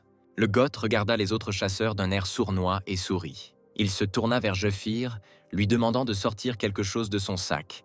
Il hocha la tête, répondant ainsi à la demande. Lorsque le porteur sortit plusieurs branches à fruits rouges et les posa sur le sol, le chasseur expliqua qu'il s'agissait de fruits et de feuilles de Actinidies. Dale s'est couvert le visage avec sa main et a eu un haut-le-cœur, car le blond a commencé à écraser les baies dans un bol en bois avec un mortier. Dans ce cas, vous pouvez sentir l'odeur femelle cobalt pendant la période de chaleur. L'odeur, selon Goth, est assez forte. Les créatures peuvent la sentir à plus d'1 centaine de mètres. En effet, à l'autre bout de la grotte, le cobalt s'est arrêté et s'est mis à renifler soigneusement, oubliant tout ce qu'il y avait au monde. Lorsque l'odeur nauséabonde remplit ses narines, une salive épaisse coula de la bouche du monstre et il se lécha les lèvres d'un air carnivore. Le goth, souriant insidieusement, se couvrit la bouche avec sa main et déplaça le bol de baies écrasé dans les airs, répandant l'arôme. Cobalt, fou de désir, se précipitait vers eux depuis le tunnel à toute vitesse. Finalement, s'approchant, il hurla de surprise lorsque ses membres touchèrent non pas un sol solide, mais de petites branches. Ainsi, un groupe de chasseurs a réussi à tromper la bête dans un piège. Le cobalt aboyait, comme un chien offensé, et tomba dans un trou profond. Là, il a dit au revoir à la vie, car le fond était recouvert de pieux en bois épais et pointus, sur lesquels le reste des monstres était déjà empalé. Goth a souri triomphalement à ses camarades, car il a dit que tout s'arrangerait. Ils ont loué le commandant Décision. L'homme rayonnait d'autosatisfaction. Lorsqu'on lui a demandé quand il avait préparé cela, il a répondu que tout cela était une expérience de vie. Jefir l'observait en silence, car c'était lui qui conseillait le chasseur. Dans une vie antérieure, après que le gars ait été transféré chez les chasseurs, il faisait partie de la même équipe que Goth. Il a cherché la reconnaissance des autres chasseurs, mais n'en a jamais eu l'occasion, jusqu'à ce qu'il rencontre l'ancien guerrier. Goth se figea avec outre de l'eau dans ses mains, demandant à Jefir avec surprise si la route vers la grotte était libre. Avant même que le commandant ait prétendument exécuté son plan, le portier l'a appelé pour lui dire quelque chose. Le blond a admis qu'il était déjà descendu à l'endroit où les monstres étaient censés être, et qu'il y avait un petit repère de cobalt survivant. Le chasseur fut surpris, demandant si le mineur ordinaire était trop sûr de lui, Mais il répondit qu'avant de venir ici, il était en charge du renseignement dans son équipe, cheval Jéphira, chercher des chemins secrets. Le Goth se gratta le menton en pensant « Si le nouveau venu dit qu'ils peuvent facilement s'en sortir tous les quatre, alors nous pouvons essayer de suivre son plan ?» Le blond répondit que la décision reviendrait au commandant, mais il pensait que cela valait vraiment la peine d'essayer. Le Goth, tournant le dos au gars, sourit légèrement. Cet endroit pourrait leur rapporter beaucoup d'argent. Ce serait dommage de le partager avec d'autres. Le chasseur pensa que ce Jéphir n'était pas aussi inutile qu'il y paraissait. À propos, les actinidies ne sont pas faciles à trouver, mais leur porteur est bien entraîné et semble bien connaître la chasse aux monstres. Le sourire du chasseur s'élargit encore lorsqu'il se rendit compte du plaisir que cela lui procurait de se rendre compte de sa supériorité, car Jéphir laissait la décision à son patron. L'homme a décidé qu'en tant que commandant, il dirait un bon mot pour le gars et qu'il serait rapidement transféré au chasseur. Appelant l'homme blond, Goth lui tendit un poignard. Il le remercia en serrant fermement l'arme dans ses mains. Le gothique fit un clin d'œil au gars, décidant que tout ce que le nouveau venu faisait, il le faisait exprès pour regarder sous le meilleur jour devant lui. Cependant, quelle différence cela fait-il? En tout cas, son désir est louable. Et le chasseur ne se considérait pas comme un déchet complet. Il n'aurait pas dû s'inquiéter d'un repère de cobalt. Après avoir enfoncé une lance dans le cou du monstre, il était déterminé à retirer de cette grotte tout ce qu'elle pouvait donner. Retirant brusquement la pointe de la chair de cobalt, Goth annonça haut et fort qu'il s'était occupé de la plupart des créatures. Marco, manipulant adroitement les cobalts avec son marteau, s'amusait ouvertement. Il ne pensait pas que ce serait si facile et amusant. Son patron regardait une petite pierre bleue. C'est dommage qu'il y en ait si peu. Jéphir venait de sortir d'un passage étroit, qu'il avait examiné pour déceler la présence de monstres, et rapportait qu'il était propre. Le Goth était sur le point de donner un autre ordre, quand soudain la voix de Dale se fit entendre. Dans l'un des passages encore inexplorés, juste à l'entrée, il remarqua quelque chose. Le gars s'est accroupi pour mieux voir la découverte. Un tas de petits os, ou peut-être que ce n'étaient que des restes. Saisissant du bout des doigts les restes de la patte de quelqu'un, il ne parvenait pas à comprendre de quoi il s'agissait, et cela ne ressemblait pas à des animaux sauvages. Dès qu'il s'est rendu compte qu'il s'agissait d'os de cobalt, 2 lumières rouges allumées sont apparues des profondeurs de la grotte, puis une énorme patte griffue, comme l'arme mortelle de quelqu'un, est sortie du passage. Apparemment, le monstre assez gros s'était caché depuis longtemps et a immédiatement attrapé l'homme, le serrant avec ses griffes. Il était tellement choqué qu'il n'essaya même pas de se libérer, tandis que la main du monstre faisait son chemin, élargissant le passage avec son propre corps. Le Goth cria désespérément le nom de son partenaire, réalisant qu'il ne pouvait en aucun cas l'aider. Mais le monstre a apparemment changé d'avis et a jeté l'homme loin de lui, essayant de s'en sortir. Dale, telle une poupée de chiffon, s'envola instantanément dans la direction opposée. Il laissa échapper un grognement étranglé en frappant de toutes ses forces la paroi dure de la grotte. Marco a crié à plein poumon. Le marteau dans ses mains s'est réchauffé et a commencé à briller d'une lueur rouge. Un symbole rond apparut sur la poignée. L'homme courut en avant, ordonnant aux autres de se mettre à couvert derrière lui. Il grimaça en réalisant à quel point il avait tort. Il pensait que tout était fini. Qu'est-ce qui se cachait là? Le chasseur expliqua rapidement que le symbole sur son arme est un bouclier magique qui arrête même le chef des orques. Ce monstre ne doit pas percer la défense. Marco ne s'attendait pas du tout à ce que la longue queue hérissée du monstre dépasse du passage et le fasse tomber avec son bouclier tant vanté. Sous le coup, le sang jaillit de la bouche de l'homme. Il toussa violemment. Comment se fait-il que son bouclier ne puisse pas y résister? La queue bleue vif continuait à se tortiller comme un fouet, délivrant de plus en plus de coups à l'homme. Le gothique regardait avec horreur, criant le nom de son collègue. Abasourdi par le choc qui le saisit, le chasseur comprit à qui appartenait cette queue. Pendant ce temps, après en avoir fini avec Marco, le membre du monstre est passé à Goth. Comme au ralenti, il regardait avec de grands yeux sa mort imminente. Un nouveau lot de sang humain chaud se déversa sur les parois de la grotte, et un cri d'horreur et de douleur fort et prolongé se fit entendre. Pendant ce temps, pour le groupe de soutien à l'entrée de la grotte, il semblait que tout se déroulait comme prévu. Mais finalement, l'homme à lunettes tourna son attention vers son poignet et jura sous le choc. Ces bracelets magiques, si quelque chose arrive à un groupe de chasseurs, ils se briseront directement sur son bras. Alors pourquoi diable 3 morceaux se sont-ils cassés en même temps? Il se retourna avec horreur. La sueur coulait sur son visage sous le masque. Que se passait-il là? Pendant ce temps, le sang des chasseurs inondait le sol de leur abri.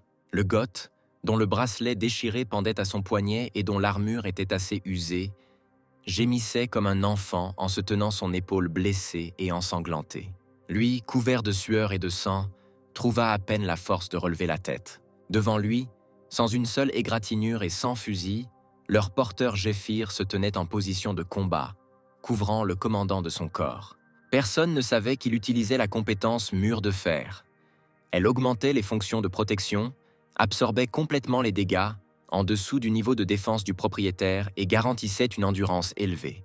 Néanmoins, en levant la main et en regardant attentivement son poignet, le gars réalisa que le monstre avait percé sa défense même avec le mur de fer. Je firmaudis pour moi-même, et il n'avait même pas encore 1 an.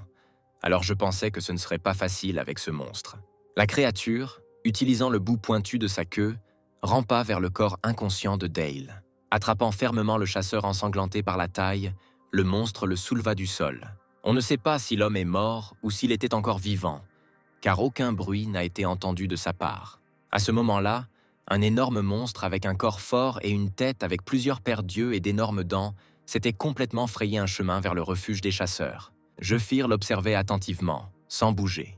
C'était un prédateur, une créature prétendant être la progéniture d'autres monstres avec l'aide de ses phéromones. En grandissant, elle mange rapidement ses parents. Géphir se tourna brusquement vers Goth. Seulement par politesse lui demandant d'emprunter sa lance, attrapa l'arme, l'homme demanda hystériquement ce qu'il allait faire. Le gars a habilement fait tournoyer la lance dans ses mains. Puis, se redressant de toute sa hauteur, il redressa son bras, déplaçant le pistolet sur le côté devant le monstre. Sa bouche s'étira immédiatement en un sourire narquois. Le blond était sur le point de s'échauffer un peu. Il parla doucement au monstre, créant un petit symbole enfumé sur sa paume. Il allait lui accorder un dernier souhait. Une seconde plus tard, une petite boule pouvait être vue à la place de la brume. Géphir souriait déjà ouvertement, demandant comment exactement le prédateur voulait mourir. C'était elle, capacité spéciale numéro 3, mais jusqu'à présent, on ne sait pas exactement quelles sont ses caractéristiques. Sur la paume bandée de Géphir, une silhouette magique de clé est apparue, décorée d'ailes sur le dessus. C'était une clé en argent. Elle ouvrait la porte d'un château oublié. L'utilisateur pouvait introduire et retirer divers types d'objets stockés dans la salle d'argent à tout moment et n'importe où. Actuellement, la clé est dans la main gauche. L'instant d'après, le gars a sorti 2 objets de la pièce, qui reposaient désormais sur sa paume. Il les jeta immédiatement par terre devant le Goth surpris. Il s'agissait d'un chiffon d'apparence ordinaire et de l'herbe cœur de dragon. Un tonique naturel qui a pour effet de calmer l'état d'esprit. L'ancien guerrier déroula une partie du bandage de sa main afin d'attacher le manche de la lance à sa main. Puis Géphir demanda à Goth de reculer. Il enroula étroitement l'extrémité du bandage autour de sa paume et de sa poignée pour s'assurer que tout était bien fixé. Le gars prit une profonde inspiration et poussa sa lance en avant, déclarant que la fête était sur le point de commencer. Le gothique recula, demandant sous le choc ce qu'il voulait dire. Voyant le prédateur enragé se précipiter droit sur eux, le chasseur a crié, lui demandant à quoi il pensait, car il n'était même pas un combattant. Après avoir appliqué le chiffon qui lui avait été lancé sur la plaie, Goth, serrant les dents, pensa que même s'il devait mourir ici, il ne se cacherait pas comme un chien lâche dans le dos du mineur. Il se figea brusquement lorsque l'espace sembla exploser autour de lui et devenir sombre et sanglant. Le monstre ouvrit grande la gueule et, étincelant d'innombrables crocs, rugit en s'appuyant sur ses pattes postérieures. La compétence « peur » paralyse l'ennemi, le couvrant de peur. C'est dans ce piège que Goth s'est retrouvé. Il est tombé au sol, essayant de ramper le plus loin possible. Le chasseur trembla comme une feuille d'automne et se souvint de l'histoire que lui avait racontée le sergent-major il y a longtemps. La petite ville a péri dans la souffrance. Les maisons ont été incendiées. Les habitants et leurs ménages ont été brûlés vifs. Des hommes, avec seulement des fourches à la main, essayaient de protéger leurs proches alors qu'ils ne savaient pas où courir, car il n'y avait que du feu tout autour. Il y a quelques années, un prédateur adulte a attaqué un village voisin d'un seul coup de queue, tuant de petites gens. Il attrapa leur corps dans ses énormes pattes, mangeant immédiatement leurs membres, éclaboussant du sang partout. Villageois Hill regardaient tout ce qui se passait sans même cligner des yeux, et tout cela parce que leur corps était complètement consumé par la peur. Les gens regardaient mourir leurs proches, incapables même de fermer les yeux. Il ne pouvait que pleurer en silence. Et rien ne pouvait être fait. Il ne restait plus qu'à attendre notre tour pour rejoindre nos ancêtres. Combien tard Goth s'en souvint, figé sur le sol dans une mare de sang de ses propres collègues. Même si les larmes coulèrent de ses yeux, le chasseur ne se rendit pas immédiatement compte que le scénario dans sa tête était différent de ce dont il se souvenait. Son regard était voilé d'horreur, et l'homme n'entendait que des bruits de fouet, ne comprenant même pas ce qu'il regardait maintenant. Enfin, il commença à distinguer les silhouettes des mains du mineur, qui brandissait régulièrement sa propre lance de chasse. Jefir était à la bouche même de la créature et l'attaquait sans crainte, essayant de pénétrer jusqu'à la gorge. Lorsque le monstre en avait assez de s'échapper, il envisageait probablement de lancer l'attaque principale. La grotte était remplie d'un cri dégoûtant qui faisait mal aux oreilles. Le blond recula pour gagner du temps, puis, accélérant, traversa l'espace le séparant du prédateur en plusieurs bonds. Le cœur de dragon, dont il a réussi à mâcher et à recracher la tige mâchée en courant, a vraiment donné au guerrier le même état d'esprit promis, le soulageant de la peur et de l'anxiété face au prédateur. De plus, le gaz avait une capacité spéciale numéro 2, le secret d'Hermès, qui améliore l'efficacité de tous les médicaments secrets de 500%. Pendant qu'il courait, Jefir pensait que parmi ses 9 capacités spéciales, il n'avait qu'une seule arme, et qu'en général, cela nécessitait une quantité incroyablement importante de mana. Alors maintenant, il ne devrait même plus penser à l'utiliser. La main gauche s'élança dans les airs, invoquant des bouteilles de liquide vert de la salle argentée. Jefir a versé le puissant poison verial du roi Fade sur la pointe de la lance. Il se souvint inopinément de leur dernière conversation dans le château près de la cheminée chaleureuse, lorsque Jefir demanda à l'homme s'il voulait vraiment lui révéler la recette qu'il avait étudiée toute sa vie. Fade, croisant les bras sur sa poitrine, secoua la tête, répondant que de toute façon, la fin du monde allait bientôt se terminer. Que cela ne servait à rien de cacher quoi que ce soit, de toute façon, ils finiront tous par pourrir. Il vaut mieux les utiliser ensemble. Le roi ajouta qu'il voulait toujours que le guerrier leur donnât profiter. Si avec l'aide de son poison il y a au moins une créature de moins, il sera ainsi possible de sauver au moins quelqu'un. Visant, le blond courut vers le prédateur et pointa sur lui la pointe empoisonnée de la lance. Pendant un instant, l'image de Fade est apparue devant ses yeux, dont le côté gauche de son visage était constitué d'une cicatrice continue, et cela a rendu son sourire tordu encore plus effrayant. Il a dit qu'il ne pouvait rien souhaiter de plus. La lance a percé la peau entre les côtes du monstre, projetant du poison vert tout autour. Après avoir tourné l'arme plusieurs fois, Jefir, serrant les dents, l'arracha du prédateur, laissant une énorme coupure d'où le sang noir du monstre commença à couler comme une fontaine. Rejetant sa vilaine tête en arrière, il poussa un cri déchirant, tirant sa longue langue. Le monstre a crié et grogné, secouant la tête et la queue dans une douleur incroyable, car le poison mortel virial, fabriqué à partir des herbes les plus courantes, pénètre dans les vaisseaux sanguins, se propage dans tout le corps et détruit les organes internes. Et bien sûr, cela provoque une douleur infernale. Après tout, le roi venimeux était toujours un sadique. Le traître n'arrivait toujours pas à mourir et essayait toujours de frapper son agresseur avec sa queue. Il restait 3 minutes avant que le poison ne se répande dans tout le corps. Le blond devait tenir jusqu'à ce moment-là. Jefir ne cessait de faire pleuvoir de plus en plus de coups sur le monstre, tantôt avec la pointe, puis avec une autre pointe de lance non moins acérée. Mais à un moment donné, la chance du gars s'est détournée et le prédateur, esquivant, a balancé sa longue queue bizarre. D'un coup sec et précis, le guerrier revint vers le mur, tenant fermement l'arme dans ses mains. Le monstre se tenait à 4 pattes à l'autre bout de la grotte, ayant tourné le dos à l'homme sous son propre coup. Jefir poussa un cri étranglé, heurtant douloureusement une pierre dure, se blessant presque la colonne vertébrale. Ses yeux se sont immédiatement assombris, mais dès que le gaz a récupéré, il s'est figé d'horreur. La gueule grande ouverte, le prédateur courut vers lui de toutes ses pattes, avec l'intention de l'avaler sur place. Mais le blond n'allait pas abandonner si facilement. Avec un sourire malicieux, il jeta une bouteille entière de ce même poison dans la bouche du monstre. Jefir sauta adroitement sur le côté, et le monstre, ne s'attendant pas à une telle manœuvre, enfonça son museau directement dans le mur de pierre en mordant des morceaux. S'éloignant, le gars réussit à regarder en arrière. Le prédateur était ramené, une fontaine de sang jaillissait de la gorge du monstre. Il rugit à nouveau sous la douleur qui le déchirait, tirant la langue, essayant de respirer un peu d'air. Mais le poison de Fade était impitoyable. La blonde comptait les secondes jusqu'à la mort du prédateur. Il restait 2 minutes. Mais non, déjà 1.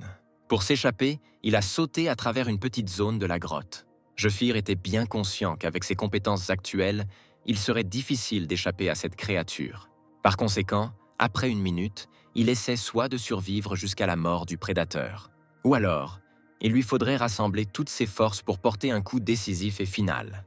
L'ancien guerrier esquiva adroitement le monstre mourant lentement, dont la queue continuait de battre activement d'un côté à l'autre. Le gars a soudainement saisi fermement à 2 mains le bout de la queue du monstre. L'instant d'après, le prédateur, éclaboussant du sang et criant « vomit l'homme », sans cesser d'agiter son long appendice. S'accrochant étroitement à la créature, Jefir se mit même à prier tous les dieux qu'il connaissait. Il ne lui restait plus qu'un peu de patience. Finalement, il réalisa. Le moment décisif était venu, et il lâcha ses mains. Tombant, Jefir leva sa lance au-dessus de lui, la longue pointe vers le bas. Il choisit le meilleur moment où il était suspendu juste au-dessus de la tête du monstre. Et maintenant, il allait enterrer l'arme juste au sommet de sa tête. En approchant du point souhaité, le gars, sans retenir ses émotions, poussa un cri guerrier. 1 seconde passa, et la pointe venimeuse pénétra dans l'une des nombreuses paires d'yeux du prédateur. Le guerrier remarqua de loin qu'il pénétrait dans la chair visqueuse comme s'il s'agissait d'huile. Jefir réalisa alors qu'il devait s'accrocher plus fort que jamais, car la créature rugissait et rejetait la tête en arrière, essayant de se débarrasser de cet insecte qui lui causait tant de douleur. Le traître secoua si fort la tête que Jefir se pencha, lâchant le manche de la lance. Elle s'accrocha à une pierre suspendue et se brisa en 2, la pointe restant toujours dans l'œil de l'étranger. Le gaz attrapa la 2e partie pointue et la plaça confortablement dans sa main. Se penchant à nouveau, il l'enfonça dans l'autre œil du prédateur, souhaitant qu'il s'étouffe. L'étape suivante fut un poignard. Gentiment fourni par Goth, Jefir le sortit brusquement de son fourreau. Marmonnant que c'était un autre cadeau pour le monstre, le gars a visé. Le couteau tomba adroitement dans le 3e œil, fracassant provoquant l'éclaboussement du liquide écarlate. Le monstre hurlait de douleur. Tout le corps du prédateur frémit dans des convulsions douloureuses. Des pierres sont tombées des murs et du plafond sous les coups de l'énorme corps, bloquant presque le passage vers la grotte. Jefir s'accrochait obstinément avec seulement ses mains, car son corps sautait en l'air avec le monstre. Les ongles de l'homme se sont enfoncés dans la chair vile. Le gars a tout fait pour se sauver. Finalement, il ne put le supporter et glissa de la tête pendant de tout son corps, ne tenant que le manche de l'épée qui resta dans l'œil du monstre.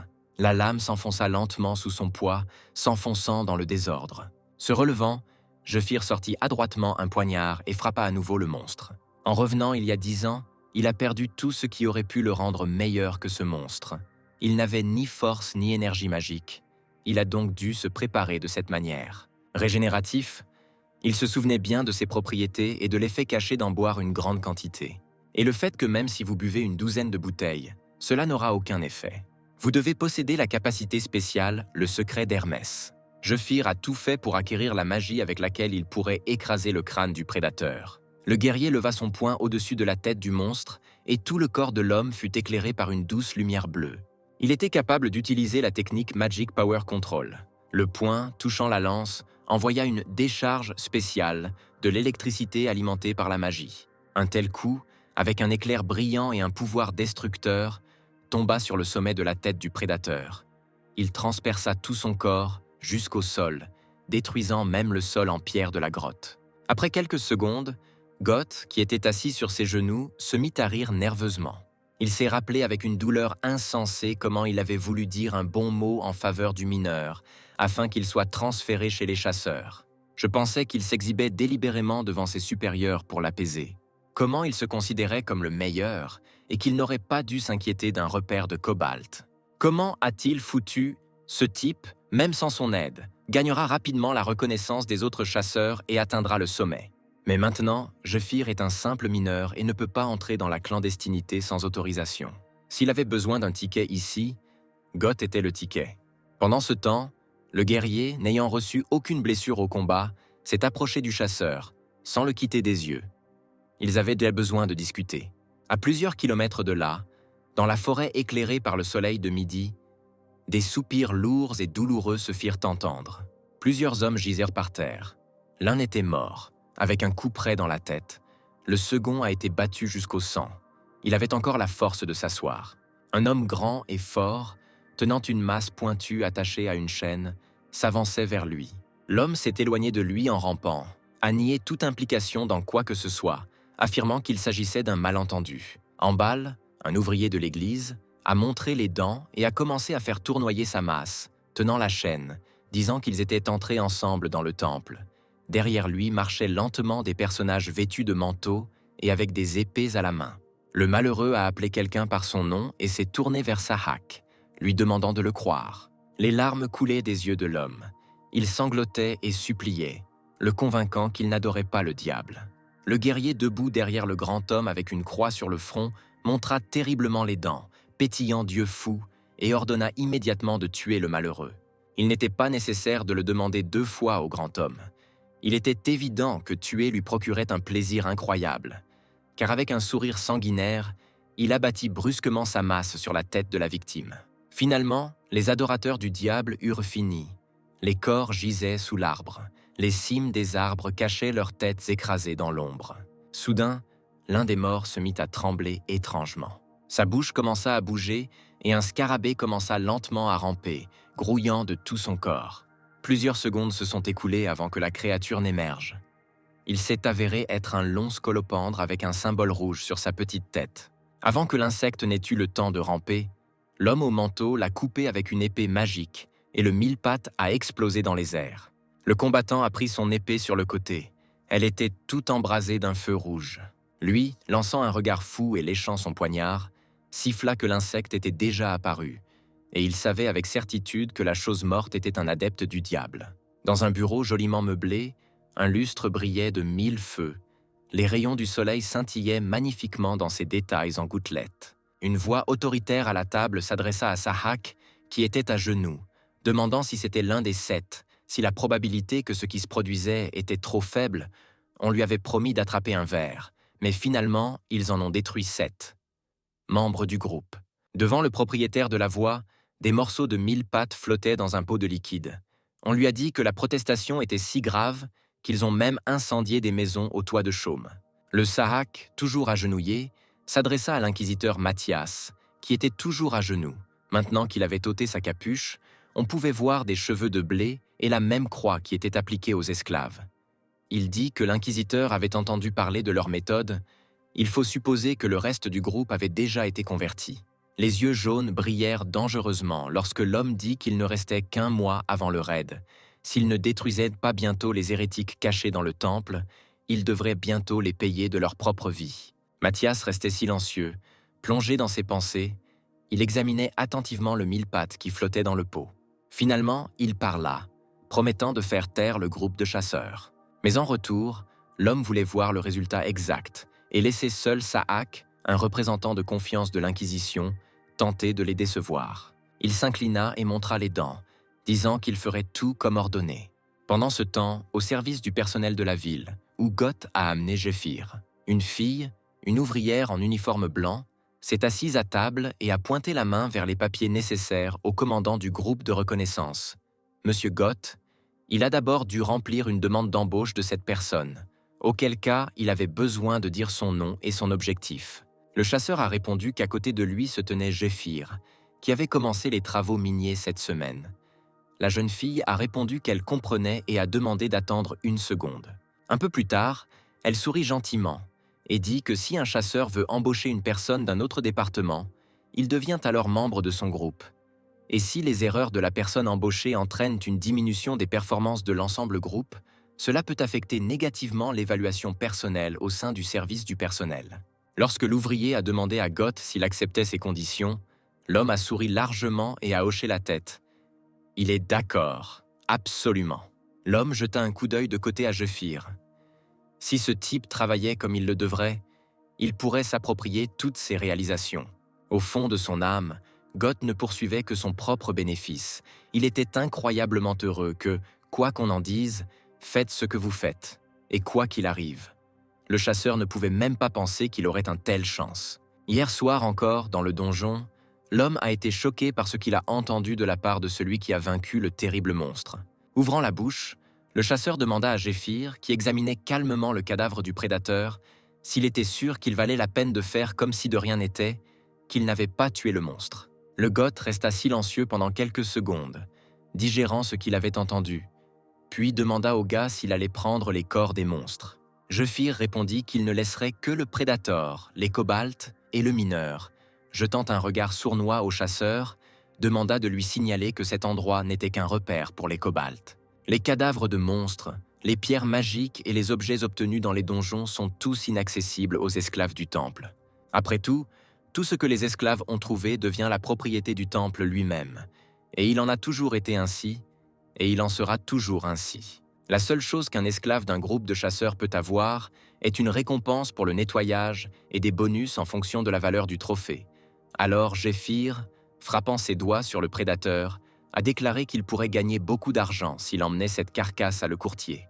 Le Goth, pressant toujours la plaie avec un chiffon, s'est exclamé que c'est impossible. Le gars ne sait-il pas que juste pour de tels cas, un groupe de soutien attend dehors, avec qui les chasseurs ont déjà parlé, et des personnes spéciales viendront ici pour récupérer les trophées. Jefir sourit, répondant qu'il était au courant. Mais quelle est la différence? Il plaça sa paume gauche, qui portait encore le dessin d'une clé au dos, sur le cadavre du prédateur. Des jets de lumière bleu-blanc jaillirent de la paume et la magie de la clé opéra pour emmener l'objet dans la pièce argentée. Il y avait un produit, mais maintenant il n'est plus là. Avec ces mots, l'énorme carcasse s'est évaporée de la grotte, comme si elle n'avait jamais été ici. Le chasseur n'en croyait pas ses yeux. Il a vu de ses propres yeux à quel point le sous-espace pouvait s'étendre, qui est généralement obstrué par plusieurs choses. Et puis ça, une si grosse créature s'est évaporée, et il ne reste même pas une trace de sang. Lorsque le silence régnant s'éternisa, Jefir prononça le nom du chasseur principal. Serrant sa main gauche dans un poing, effaçant les restes de magie, le gars tourna la tête vers l'homme assis par terre et lui demanda s'il voulait une promotion. Pendant que leur petite équipe était assise sous la porte du service RH, Goth posait ses coudes sur ses genoux, se balançant légèrement d'un côté à l'autre et réfléchissait intensément. Il y a encore 3 donjons dans lesquels entrer. La récompense pour avoir terminé peut être divisée entre les membres du groupe. Et ici vous pouvez prendre les cadavres de monstres pour vous-même. Nettoyer les donjons tous les trimestres et le nombre total de batailles peuvent augmenter considérablement les chances de promotion, même si les donjons sont des repères de cobalt ordinaires. Et comme son groupe est de reconnaissance, les chasseurs ont eu beaucoup de combats. Le Goth est resté coincé au même endroit pendant 3 ans. L'homme imaginait un avenir radieux si un chasseur expérimenté rejoignait le groupe. Ils entreraient d'abord dans le donjon et emporteraient tout à l'intérieur sans interférence extérieure. Étant un petit groupe, ils vaincraient plusieurs donjons et la propre réputation de Goth en tant que commandant augmenterait considérablement. L'homme posa pensivement son menton avec ses doigts croisés en serrure, pensant qu'il avait besoin d'une promotion, et Jefir avait besoin d'argent. Et c'était beaucoup. Il suffisait de se cacher habilement, c'est tout. Jefir était également silencieux, croisant les bras sur sa poitrine. Il planait aussi dans ses pensées. Il a décidé qu'il serait en mesure de couvrir toutes ses dettes en vendant le Predator à bon prix. Et pour être honnête, il le ferait. J'aimerais quitter rapidement le temple.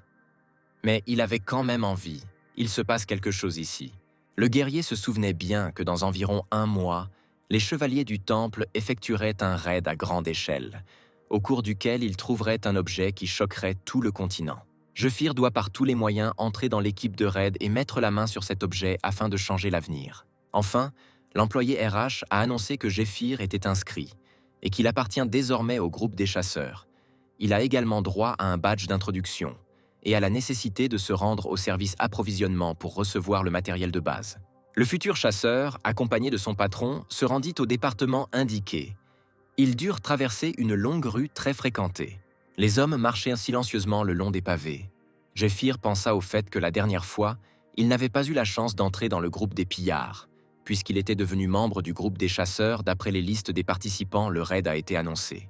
Puisqu'une vingtaine de personnes seront retirées du groupe de chasseurs, donc, pour entrer dans le groupe de raid, le gars de Vressayril avait même un plan. Mais Jefir ne savait pas quand exactement il pourrait commencer à le mettre en œuvre. Le Goth s'arrêta et montra à son compagnon la file d'attente au service d'approvisionnement. Jefir devait s'y rendre, et il était temps pour le chasseur lui-même d'aller à l'infirmerie. Il devrait signaler que Dale et Marco étaient soignés. Juste au moment où l'homme était sur le point d'ajouter qu'il pouvait emporter certaines choses avec eux, tous deux remarquèrent un groupe de fidèles de l'Église se dirigeant vers eux. Soudain, Goth l'attrapa par le haut de la tête, le forçant à baisser la tête et à s'incliner devant les hommes. Les pas d'une petite foule se firent entendre et le bruit dans la rue s'apaisa. Groupe de personnes saines longues robes noires et cagoules, parmi lesquelles se trouvait un géant à moitié nu, une masse à la main, passa devant la foule en s'inclinant devant eux. Sakak marchait devant tout le groupe, le long ourlet de son manteau flottait au vent.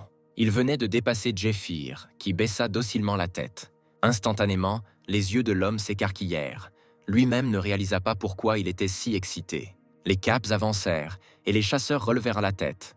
Goth expira de soulagement. Il expliqua à Jeffir que ces personnes sont les représentants de l'inquisiteur de l'hérésie. Ce sont des esclaves directement subordonnés à l'inquisiteur. Mais ce ne sont pas des esclaves ordinaires. Il vaut mieux les traiter comme nobles. Sous prétexte de rechercher l'hérésie, ces salauds ont le droit de tuer des esclaves ordinaires sans avertissement. Il y a des rumeurs selon lesquelles des gens ont été massacrés simplement parce qu'ils ont accidentellement poussé l'inquisiteur autorisé avec leurs épaules. Le plus fou d'entre eux est Saak, surnommé Mad Dog. On dit qu'il a commencé à travailler pour l'inquisiteur uniquement par soif de tuer. S'il repère quelqu'un, il ira jusqu'au bout et lui rongera la gorge. Donc Jeffir devrait j'ai eu cela à l'esprit. Soudain, tout le groupe qui avait réussi à s'éloigner s'est arrêté et Sahak, sans se retourner, a crié quelque chose. Une seconde plus tard, le chien se retourna brusquement, lançant un regard noir à Goth et à son compagnon. Des gouttes de sueur coulèrent aussitôt sur le front de l'homme, et son cœur tenta de sortir de sa poitrine. L'avait-il vraiment entendu? Sahak ne cessait de se rapprocher d'eux, commençait à parler tout en marchant. Il demandait pardon avec dédain, disant qu'il s'était intéressé à quelque chose. S'approchant de Jeffir, il pointa du doigt l'homme qui portait des haillons de mineur. Le confident de l'inquisiteur de l'hérésie ôta sa capuche et se présenta, puis demanda au mineur de lui donner son nom et son grade. Jeffir plissa les yeux, regardant Sahak sans crainte. Le Goth, bégayant, appela le nom de son compagnon, expliquant qu'il venait de rejoindre son groupe, et s'il y avait des problèmes, alors lui, comme commandant. Mad Dog ne le laissa pas finir, le coupant brutalement au milieu de sa phrase. Son visage s'éclaira instantanément d'une telle colère, comme s'il était prêt à incinérer tout le monde autour de lui d'un seul coup d'œil. L'homme ordonna au chasseur de se taire, puisqu'il ne s'adressait pas à lui. Il sembla à Goth que la silhouette de l'homme devant lui s'étendait, que cet esclave était prêt à le mettre en pièces pour une bouche mal ouverte. Le chasseur sentit tout son corps se figer, et sa respiration devint difficile, comme s'il voyait devant lui non pas un homme, mais un prédateur. Quelle sorte d'énergie meurtrière! Sous les yeux d'un millier de personnes, le commandant du groupe de chasseurs, qui n'avait pas été touché du doigt, chancela comme sous un coup. Sahak ne quittait pas Jeffir des yeux, et quand il restait debout, le dos fièrement redressé, il était définitivement convaincu de ses suppositions. Même lorsque le gars était juste debout, il était immédiatement clair pour lui qu'il n'était pas aussi simple qu'il y paraît à première vue. Il est peu probable que d'autres le remarquent, mais le confident de l'inquisiteur n'avait pas d'égal dans la sévérité de ses sentiments. Cet homme d'en déchiré portant des vêtements de mineur était un maître incomparable, dont la puissante énergie, comparable en force à celle d'un dragon, bouillonnait par-dessus bord. Bien qu'il portait une tenue de mineur, il venait d'être transféré dans le groupe des chasseurs. Il était à l'origine dans le groupe des mineurs. Les nouveaux esclaves qui arrivent pour la première fois au temple se voient attribuer une place après un test de compétence. Les pouvoirs physiques et magiques sont testés. Ceux qui savent se battre ont la possibilité de montrer leurs compétences dans l'action, car un groupe de chasseurs a toujours besoin de personnes. Il s'avère que cet esclave a d'abord travaillé dans l'église, puis a été nommé membre du groupe de chasse. Tout cela semblait suspect et contre nature à Sahak. En un clin d'œil, tout le groupe d'esclaves de l'inquisiteur se dissout. Quelques secondes plus tard, sans prévenir, ils ont soudainement encerclé Jeffir. Il semble que ce type soit un combattant fort, mais pas au point que le chien ne puisse pas le gérer. L'homme a décidé de poser quelques questions à l'esclave. Il a également ordonné de répondre honnêtement et de ne pas mentir. Ce à quoi Jeffir a souri de façon irrégulière, pensant que ce monstre allait maintenant regretter ce qu'il avait dit. Ainsi, l'inquisiteur proche avait quelques questions à poser au chasseur ordinaire. L'homme s'est approché de Jeffir avec un large sourire sur le visage. Sahak a demandé si le gaz avait entendu parler des adorateurs du dieu démoniaque. Oh oui, Jeffir les connaissait mieux n'importe qui. Les adeptes du dieu démoniaque adorent Tartaros, son plus grand ennemi. Des traîtres à l'humanité qui mèneront tous les peuples à la défaite dans la Grande Guerre. Cependant, pour l'instant, ils ne sont connus que comme hérétiques, hostiles à l'ordre religieux actuel. S'approchant lentement du gars, Sahak lui dit de manière insinuante que ces personnes avaient plusieurs différences par rapport à tous les autres. Il a déclaré qu'il avait été reconnu pour avoir rapidement découvert ces différences et qu'il était ainsi devenu un subordonné de Maître Mathias, l'inquisiteur de l'hérésie. Des yeux fous mesurèrent la silhouette de Jefir. Le chien dit que son instinct lui disait que le gars était type dangereux. Il sortit immédiatement un long poignard de son fourreau et tendit la main vers l'avant. Désormais, en tant qu'officier exécutif de l'inquisiteur, Sahak mènera l'interrogatoire. Alors laissez le chasseur garder à l'esprit que chaque mot ou action peut être utilisé loin d'être en sa faveur. Après être resté silencieux pendant quelques secondes, Jefir a demandé s'il avait la possibilité de s'enquérir de quelque chose. Un autre esclave du groupe, en colère contre son action, a presque attaqué le gars avec l'épée, l'insultant fils de chien. Mais Sahak agita la main, permettant à Jefir de parler. Il a demandé s'il pouvait changer de lieu pour une conversation chaleureuse. Sans retirer le poignard, l'homme de confiance de l'inquisiteur s'est demandé pourquoi cela était nécessaire. Le chasseur remarqua avec un sourire que trop de spectateurs s'étaient alors rassemblés ici dans la rue. Fixant son regard sur Sahak, Jefir dit qu'il avait peur. On ne sait jamais. Si quelque chose d'indécent arrivait ici, le dirigeant de l'inquisiteur pourrait ne pas être dans une position très confortable. Les yeux du chien s'écarquillèrent de rage. Comment ce monstre hostile? Montrant les dents, il rit, notant que le gars avait beaucoup de confiance, puisqu'il croyait pouvoir en gérer 5 seuls. En disant que plus il rencontrait de telles personnes, plus il ressentait les bénéfices de son travail, l'homme a pris une position de combat, prêt à attaquer. Même l'air autour de lui s'est électrisé avec son énergie. Un champ rouge en forme de triangle avec divers symboles apparaissait sur les pavés, et Jefir se trouvait en son centre. 3 personnages masqués contrôlaient la charge électrique du champ à l'aide de boutons magiques sur leurs poignards. Il s'agissait d'une compétence champ rouge.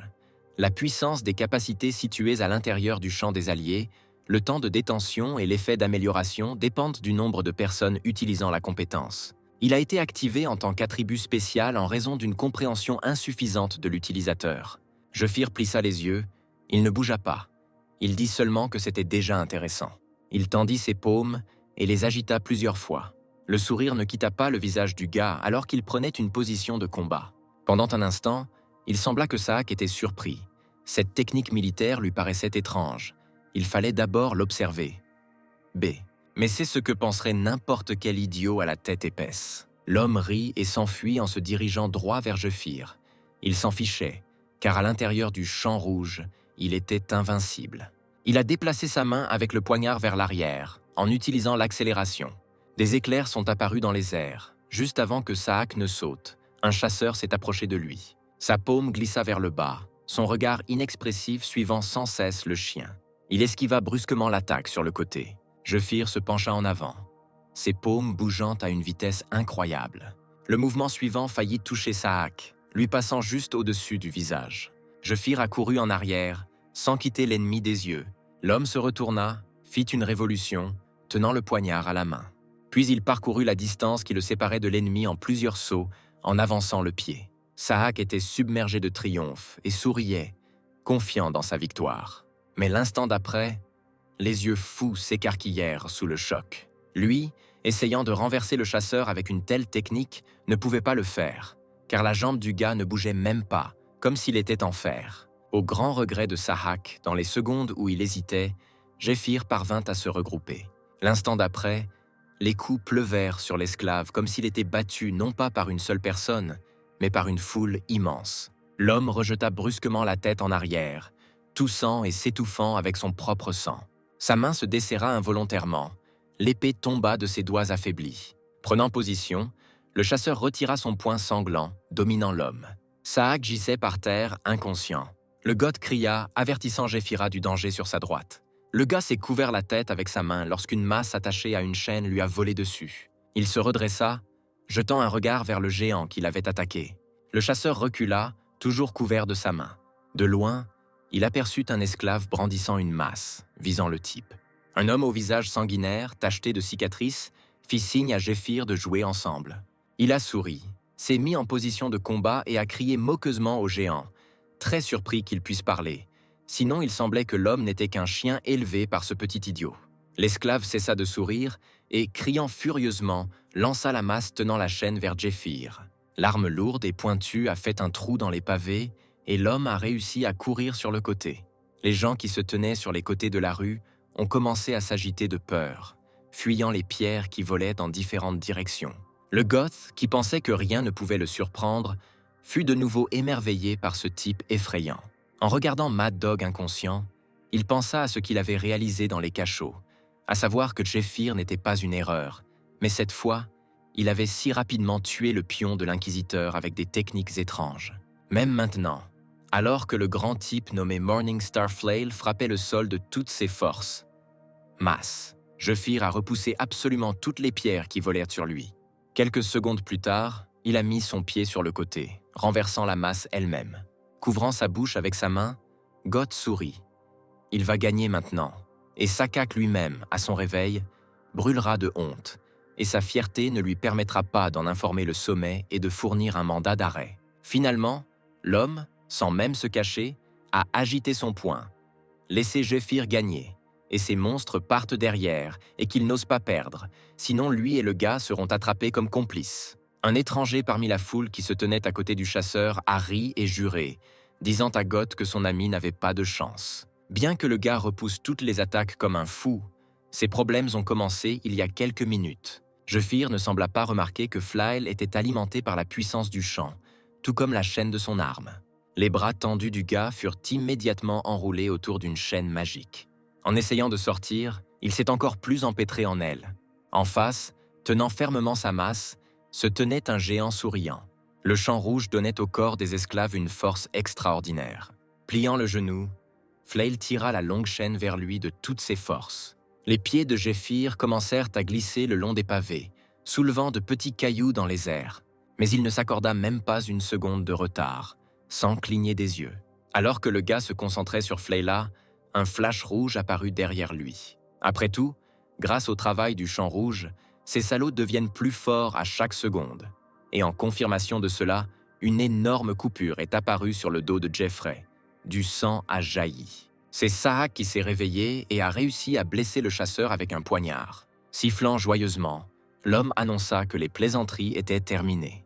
Après avoir essuyé le sang de quelqu'un d'autre sur le poignard, l'homme de main du temple a déclaré qu'il ferait regretter à Jéphyr de ne pas avoir demandé à être jeté derrière les barreaux dès le début.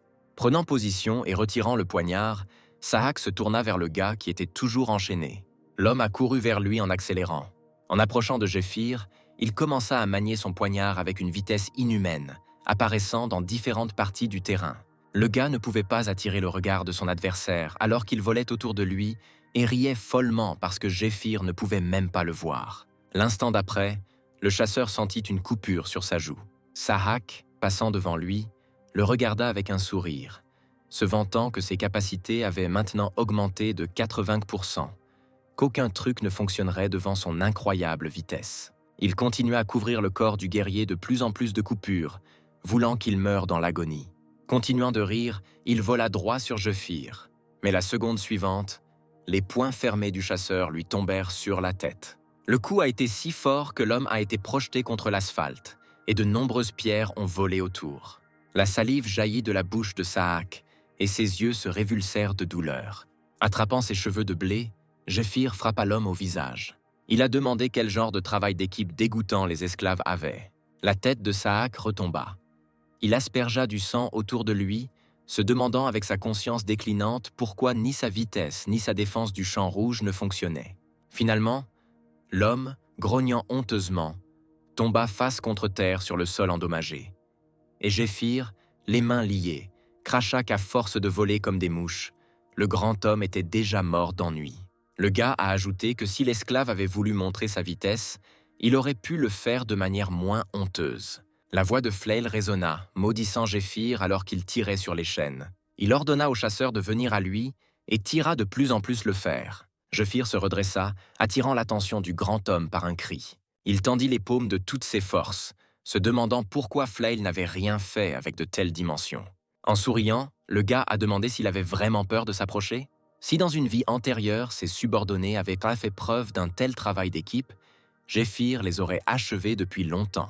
Il a brusquement tiré les chaînes vers lui, en utilisant une méthode de combat pour contrôler la magie, l'amplification. Les chaînes ont été projetées avec une telle force. Flail tomba sur les fesses, lâchant la masse. En cercle, elle commença à abattre les pièces restantes qui tenaient le terrain. Lorsque la brume s'est dissipée, Jéphir se tenait dans la rue, jetant ses chaînes sous les regards étonnés de la foule. Autour de lui, les esclaves du temple gisaient au sol, à peine conscients. Le gars respirait fort et regardait les gens autour de lui. Saak, se soulevant à peine sur son coude, couvert de blessures, a demandé à Jéphir, bon sang, qui il était et quel était son vrai visage. Il a souri et a répondu qu'il s'attendait à des questions plus amusantes lors de l'interrogatoire de l'homme. Mais en fin de compte, cela ne l'intéressait que ça. Tournant le dos à l'homme de main enragé de l'Inquisition, Jéphir dit moqueusement qu'il n'avait pas le droit de savoir cela. Depuis la fenêtre de la tour, caché dans l'ombre, l'inquisiteur Mathias observait la bataille. Les cheveux longs tombèrent sur les épaules de l'homme, et il se couvrit la bouche avec sa main sous le choc. Était-ce la même personne qui a envoyé ce type ici? Tout le monde dans la rue n'en croyait pas ses yeux. Comment est-ce possible? Monsieur Saak a perdu. Il s'est allongé par terre, sifflant de colère et serrant les poings. La sueur coulait à grosses gouttes sur le sol endommagé, tandis que l'homme sanglotait. Jéphir sourit en entendant les cris fous de Saak derrière lui. Le maudissant, pensa le gars, il était très bruyant. Et ainsi, la première étape du plan était terminée. Mais le problème était que maintenant, le chasseur n'avait aucune idée du moment où ce qui s'était passé parviendrait aux oreilles de ce monstre. Jéphir déboucha sur un chemin étroit près de l'eau. Maintenant, le seul problème était le temps. Mais quelque chose n'allait pas. Le gars ne s'en rendit pas compte tout de suite. Il se figea sous le choc, puis une force incompréhensible le plaqua au sol, le forçant à s'asseoir. Jéphir ne pouvait pas bouger un doigt. Une douleur aiguë et un sentiment d'impuissance parcouraient tout son corps. C'était un gel de mana.